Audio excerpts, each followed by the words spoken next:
Today we are talking with Denver District Attorney Mitch Morrissey and Becky Bullard about the problem of sex trafficking in and around the Denver area, and it's actually across the country. Mitch, tell us, who can we identify? Like, who are the victims? Who are the traffickers? Like, what are we looking for? Well, they're usually males, although I've got to tell you that they're not always males. We see young women that do this to other young women. There is a lot of money to be made in human trafficking when you were talking about for sex. So, Becky, then who are the victims? We touched on a little bit. It can be runaways. It's people in marginalized situations, poverty.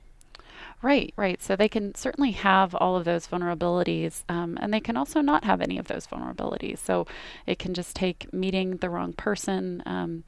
For example, I can think of a number of cases where, it really was someone who met a boyfriend that they thought loved and cared about them, and instead that person was highly abusive and exploited them and used the excuse of saying, look, we need money to support our family.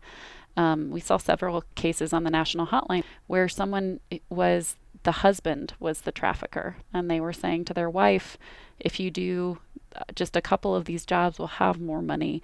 Or someone who is a family member. We had a case even in our office where the mom was trafficking both her daughter and her daughter's friend. And part of that was, certainly to support herself financially, but also to support her drug addiction.